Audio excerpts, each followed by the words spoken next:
Սիրելի աշակերտներ, 4-րդ դասարան, սկսում ենք ուսումնասիրել վերջնախաղեր, այս դասընթացի նավակը զինվորի դեմ։ Նավակը իհարկե շատ անգամ ավելի ուժեղ է, բայց երբ խոսքը գնում է անցունակ զինվորի դեմ, որին օգնում է իր արքան, ապա այստեղ միշտ չէ հաջողվում միայնակ նավակով պայքարել։ Մեր օրինակում կարելի է քայլել դեղուտ և հսկել փոխարկման դաշտը, թույլ չտալ, որ զինվորը փոխարկվի թագուհու։ Եվ այստեղ է, երբ զինվորին օգնության է հասնում արքան։ Արքան մոտենալով երկուս, նորից սպառնում են փոխարկվել թագուհու և խաղն ավարտվել ոչ ոքով։ Բայց ոչ միայն զինվորին է պահանջում օգնություն, այստեղ նաև նավակն ունի օգնության կարիք, և այդ օգնությունը ցուցաբերում է արքան, որը մեր օրինակում բավականին մոտիկ է։ Եվ քայլելով C2 արդեն սպառնում ենք վերցնել զինվորը, թե այն դեպքում, եթե նա մնա D2 դաշտում, թե եթե նա փոխարկվի թագուհու, խնդրեմ, հարվածեցինք, տեսեք օգտվելով արքայի ներկայությունից և սպիտակները հաղթում են։ Այս փոխադարձ օգնությունը, որը խիստ անհրաժեշտ է շախմատում, ինչպես նաև կյանքում իհարկե, կոչվում է համագործակցություն։ Հիշենք, որ խաղաքարերի համագործակցությամբ ենք մենք հաղթում, երբ բոլոր խաղաքարերը ունեն իրենց ներդրումները։ Եվս մեկ օրինակ, տեսեք ինչպիսի հնարք այստեղ կարելի է կիրառել սպիտակներով։ Նավակ F5 քայլով, նավակ F1, F5, ահա այս քայլով, մենք տեսեք սևերին զրկում ենք այդ համագործակցության հնարավորությունից։ Հիմա այս 5-րդ հորիզոնականը նավակը հսկում է, այս շրջանակներով տեսնում ենք դա։ Եվ արքան չի կարող մոտենալ իր զինվորին, որպեսզի օգնի։ Եվ զրկելով համագործակցությունից մենք կարողանում ենք հաղթել։ Հիմա եթե այստեղ զինվորը պարզապես շարժվեց վերջին հորիզոնական, հիշենք այս տիպային դիրքը, նավակը նախ հորիզոնականից է հարվածի տակ առնում զինվորին, ահա այսպես, արքան, հիմա մենք սպառնում ենք վերցնել զինվորը, արքան բավականին հեռու է, երկու վանդակ չի հասցնի պաշտպանել, զինվորը պետք է նորից շարժվի առաջ, և այս անգամ մենք արդեն ուղղաձիգից ենք հարվածի տակ առնում զինվորին, մեր օրինակում նաև շախ հայտարարեցինք, ինչը սակայն պարտադիր չէր, հաջորդ քայլով զինվորը վերցնում ենք։ Նորից նավակ F1, F5 քայլով մենք զրկեցինք սև արքային, որպեսզի նա կարողանա օգնել իր զինվորին։ Այստեղ եթե արքան հարվածի տակ առնի, ենթադրենք նավակին, ու պարզապես նավակով հեռանում ենք, նորից եթե զինվորը քայլ արեց առաջ, նույն սկզբունքով հարվածի տակ ենք առնում։ Սա մենք արդեն գիտենք։ Նավակով հեռանում ենք և սպասում մեր արքայի մոտեցմանը, որպես օգնություն, տեսեք, որպես համագործակցություն։ Եվս մեկ օրինակ, այստեղ նույնպես խաղում ենք սպիտակներով։ Հիմա եթե մենք շտապենք զինվորով վերջին հորիզոնական, սև արքան սույն օրինակում հասցնում է մոտենալ և նավակի օգնությամբ կվերցնել մեր զինվորը։ Տեսեք հիմա զինվորը չի կարող քայլել առաջ, նավակը նրան կհարվածի, ստիպված արքայով քայլ ենք կատարում F6, որպեսզի օգնենք, այս առաջ խաղացումը տեղի ունենա, սև արքան նույնպես մոտենում է և ևս մեկ-երկու քայլից հետո, խնդրեմ, նորից մոտեցավ, զինվորը չի կարող փոխարկվել վերջին հորիզոնակով, նավակը պաշտպանում է, արքան կարող է քայլել F7, բայց արդեն, ինչպես ասում են, ուշ է, նավակը կհարվածի այս զինվորին, տեսեք օգտվելով նրանից, որ սև արքան ժամանակին հասավ։ Այդ իսկ պատճառով այստեղ շատ հետաքրքիր մոտեցում կա, որ կոչվում է ուսով հրում։ Այն տարբեր մարզաձևերում օգտագործվում է, օրինակ ֆուտբոլում, եկեք դիտենք, ահա խնդրեմ, այստեղ խաղացողը, ենթադրենք սրանք արքաներն են, թույլ չի տալիս մրցակցի արքային իր թիկունքով, ուսով, տեսեք նույնիսկ այստեղ գունավոր էֆեկտներ կա, որպեսզի նա մոտենա մեր զինվորիկին, ենթադրենք այսպես։ Նույնը մեր օրինակում, մենք հիշում ենք ինչպես արքան մոտեցավ անկյունակցով և խոչընդոտեց մեր առաջ խաղացումը, երբ արքա ևեց քայլով, մենք փորձելու ենք ուսով հրել, թիկունքով թույլ չտալ, որ այս սև արքան մոտենա։ Խնդրեմ, արքան մոտենալուց հետո, զբաղեցնելով D6 դաշտը, տեսեք այս է մեր ուսով հրումը։ Մենք հիմա թույլ չենք տալիս, որ արքան մոտենա մեր զինվորիկին։ Զբաղեցնելով, ահա այս հսկելով C5 և D5 դաշտերը։ Հաջորդ քայլից հետո եթե արքան մոտենում է թիրախավորում է զինվորը, հիմա կարող են արդեն հարվածել, իհարկե մենք զինվորով քայլ ենք կատարում առաջ եւ խաղը կավարտվի ոչ ոքով։ Սեք շատ հետաքրքիր մոտեցում է։ Նորից մենք կարծես թե փակելով զինվորի ճանապարհը, բայց ահա այս ճանապարհով մենք շտապում ենք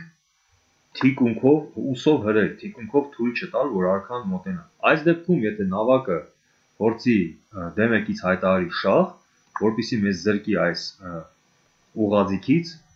համագործակցելու հնարավորությունից, այո, քայլում ենք C6 եւ տեսեք նույն ուսով հրում մարտավարությունը թույլ չի տալիս, որ արքան մոտենա։ Եթե նավակը նորից սպառնա զինվորին, մենք նորից վերադառնում ենք։ Խաղն ավարտվում է ոչ ոքով։ Այժմ մենք ունենք լուծման ենթակա տրամագրեր։ Դաս 24 տրամագիր 1, այստեղ խաղում ենք սևերով, հարկավոր է հասնել հաղթանակին։ Նախ թույլ չտանք, որպեսզի սպիտակ զինվորը փոխարկվի։ Դա կարելի է անել հսկելով նավակով թիկունքից։ Նախ հարվածում ենք, սպառնում ենք վերցնել զինվորին եւ ապա հսկում ենք փոխարկման դաշտը, որպեսզի զինվորը այստեղ չդառնա թագուհի։ Սպիտակ արքան փորձելու է համագործակցել իր զինվորի հետ, ընկերություն անել, օգնել նրան։ Նույնը անելու է սև արքան։ Նավակին պետք է օգնություն։ Նավակը միայնակ եթե հարվածեց, խաղը կավարտվի ոչ ոքով։ Արքա C6, մոտենում ենք զինվորին։ Արքա F7, այստեղ սպիտակները արդեն սպառնում են փոխարկվել վերջին հորիզոնականում։ Բայց ոչ, արքա D7, սևերի արքան հասավ։ Այժմ զինվորի վրա ունենք 2 հարված։ Եվ հաջորդ քայլով զինվորին կվերցնենք, նույնիսկ եթե նա փոխարկվի, միևնույն է 2 հարվածը շարունակում է գործել։ Նավակը վերցնում է E8 եւ այստեղ սևերը հաղթում են։ 2 դիրքը հետևյալն է եւ պետք է պատասխանել հարցի ինչպես կավարտվի խաղը, եթե A տարբերակում քայլը սպիտակներինն է։ Հիմա տեսնենք։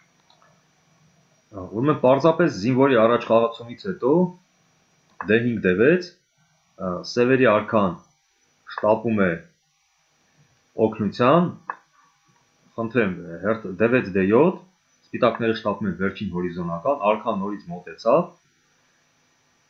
պետք է արքայի օգնությունը, այլապես չեն կարող փոխարկվել, արքա C6-ը C7, հերթական մոտեցումը, հիմա արդեն սպառնում ենք վերցնել զինվորը, բայց սպիտակները փոխարկում են թագուհու, սևերին այստեղ ձեռնտու է իհարկե փոխանակել, քանի որ կպարտեն, եւ խաղն ավարտվեց ոչ ոքով, երբ քայլը սպիտակներին էր։ Հիմա մենք պատասխանում ենք տարբերակ B-ին, երբ քայլը սևերինն է։ Խնդրեմ, քայլը սևերինը լինելու դեպքում պարզապես այստեղ սևերը հասցնում են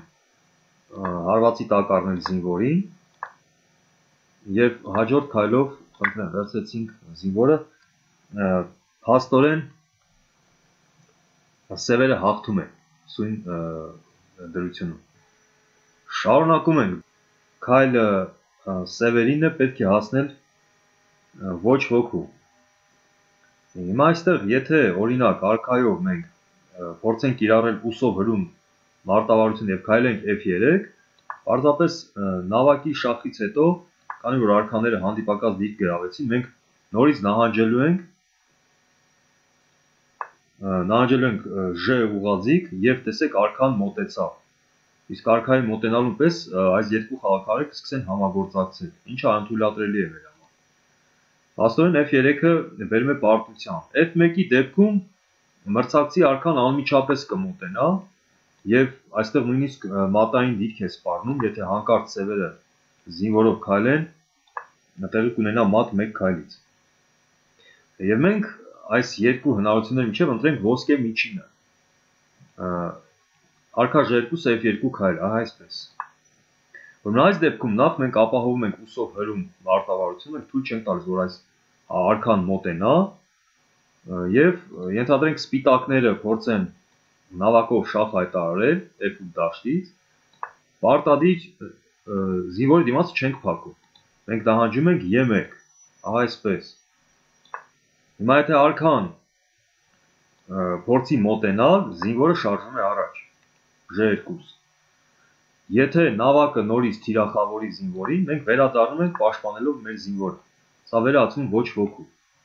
Հաստորեն ճիշտ պատասխանն էր արքա F2։ Եվ տրամագիր 4 պետք է գտնել սլաքով նշված քայլերից որն է բերում ոչ ոքու։ Եկեք հերթով փորձենք, եթե մենք արքայով քայլեցինք F4,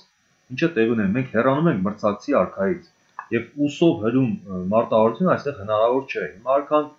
մոտեցավ եւ եթե մենք զինվորով քայլեցինք առաջ, տեսեք ոչինչ չի խանգարում, որ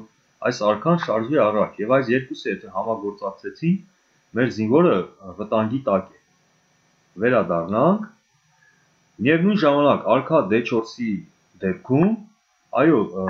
արքան մրցակիցը կարող է մոտենալ, բայց զինվորի առաջխաղացումից հետո տեսեք ուսով հրումը տեղի ունեցավ։ Մենք հիմա թույլ չենք տալիս, որ արքան մոտենա եւ համագործակցի նավակի հետ։ Խաղը կավարտվի ոչ ոքով։ Փաստորեն ճիշտ պատասխանն էր, ահա արքա E5-ը։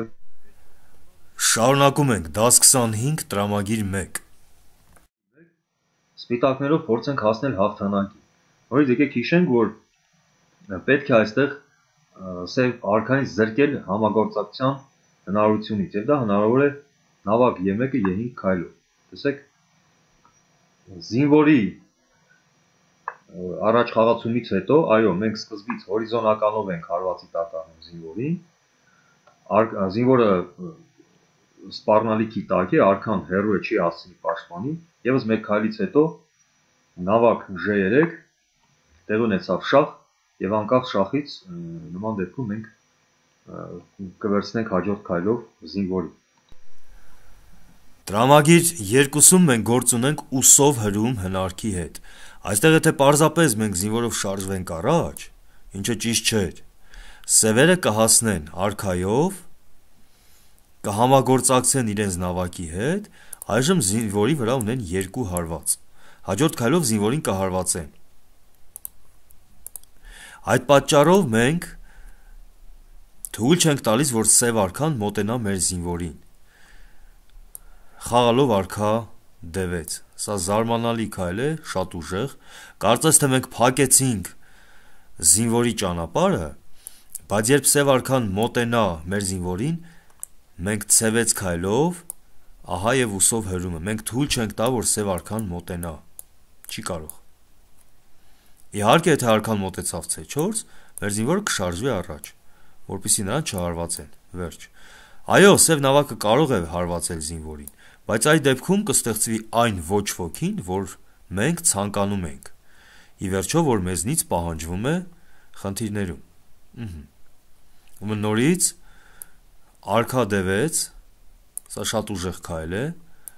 արքան մոտենում է, քանի որ նավակը միայնակ ոչինչ չի կարող անել, եւ արքա C6 ուսով հրում թույլ չենք տալիս մոտենալ։ Այն դեպքում, եթե սևերը փորձեն մեր արքային հեռացնել, նավակ C1 շախ, մենք ոչ թե փակում ենք զինվորի ճանապարհը, ոչ թե հեռանում ենք այնքան, ինչը ճիշտ չէր, որ սև արքան կարող է մոտենալ եւ հարվածել մեր զինվորին։ Մենք քայլում ենք այստեղ արքա B6, շարունակելով ուսով հրել։ Ահա այսպես, նորից սև արքան չի կարող մոտենալ մեր զինվորին։ Այն դեպքում, եթե արքան մոտեցավ C4, ապա մեր զինվորը կշարժվի առաջ։ Այն դեպքում, եթե նավակը սպառնաց վերցնել զինվորին, մենք նորից վերադառնում ենք եւ պաշտպանում մեր զինվորի կին, շարունակելով ուսով հրել մրցակցի արքային։ Նորից շախ, նորից վերադառնում ենք ուսով հրում, եւ այսպես 3 կրկնություն եւ ոչ ոքի։ Տրամագիր 3, այստեղ արդեն խաղում ենք սևերով եւ կիրառում ենք նույն մոտեցումը։ Հասնենք ոչ ոքու, փաստորեն մեր արքայով պետք է ուսով հրենք, թույլ չտանք, որ սպիտակ արքան մոտենա մեր զինվորի կին եւ նավակի հետ միասին հարվածեն նրան։ Հիշեցնեմ եւս մեկ անգամ ուսով հրումը։ Խնդրեմ, այստեղ ահա այս գնդակի դերում մեր զինվորիկն է եւ մեկ արքան թույլ չի տալիս, որ մյուս արքան մոտենա իր զինվորիկին։ Ուսով թույլ չի տալիս։ Խնդրեմ, ահա այսպես։ Ուսով հրում։ իր ներկայությամբ թույլ չի տալիս։ Այսպիսով հարկավոր է քայլել արքա E3, սա կհամարվի ուժեղ քայլ, որպիսի մրցակցի արքային մոտենալուն պես մենք հանդիմանանք նրան և թույլ չտանք, ահա մեր ուսով հրումը, մենք թույլ չենք տալիս, որ սպիտակ արքան մոտենա։ Այժմ եթե արքան մոտեցավ զինվորին 5-րդ հորիզոնակից, զինվորը կշարժվի առաջ, վերջ, և նույնպես մենք թույլ չենք տալիս, որ սպիտակ արքան մոտենա, իսկ նավակի հարվածը բավարար չէ, այո, նավակը կարող է իրան փոխանակել զինվորի հետ և ոչ ոքի, այնինչ պահանջվում էր։ Արքա E3, արքա C5, արքա D3 ուսով հրում, այստեղ եթե սպիտակները նավակով հայտարարեն շահ, մենք չենք փակում զինվորիկի ճանապարհը, մենք ուսով հրում ենք մրցակցի արքային, մենք չենք հեռանում հեռու, արքա C3, որպիսի, ահա, խնդրեմ, որ սպիտակ արքան չմոտենա։ Արքա C2-ը սխալ կլիներ, անմիջապես զինվորին կվերցնեն։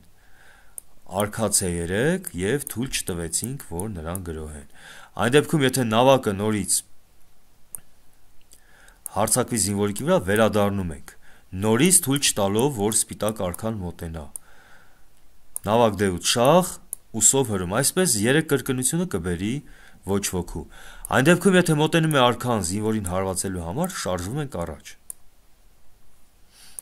Նավակով գրոհելու դեպքում պաշտպանում ենք զինվորին, և զինվորը արդեն կարող է շարժվել առաջ։ Իդեպ այստեղ նույնպես կարելի է ուսով հրումը կիրառել, որ սպիտակ արքան շատ չմոտենա։ Ուրեմն հիշում ենք այս մարտավարական հնարքը և անցնենք տրամագիր 4-ին։ Տրամագիր 4, այստեղ խաղում ենք սպիտակներով,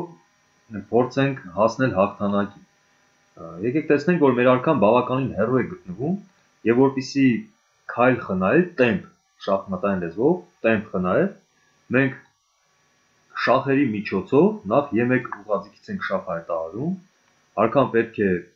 մոտիկ գտնվի իր զինվորին, իհարկե նա չի նահանջի F ուղղաձիգ, այլապես կզրկվի համագործակցության հնարավորությունից, արքան քայլելու է կամ D3 կամ D4, ենթադրենք D3։ Եվս մեկ շախից հետո մենք թիրախավորում ենք զինվորը, զինվորը արդեն հարվածի տակ է։ Հիմա արքան պետք է նորից մոտենա զինվորին, որպեսզի այն չկորցնի, այլապես մենք կհարվածենք նրան։ Արքան մոտեցավ C4, զինվորը մենք թիրախավորել ենք և քայլի հերթականությունը մերն է, սպիտակներին, արդեն կարող ենք մոտենալ արքա C7 և այստեղ նորից տրամագրերում քայլերը շատ են, բավականին նշել այս 3 քայլը, որպեսզի մենք տեղավորվենք։ Եվ այստեղ ընթացքը ցույց է տալիս, որ մի քանի քայլից հետո սպիտակ արքան հասնում է և համագործակցության սկզբունքով սպիտակները կարողանում են հաղթել, խնդրեմ, այսպես։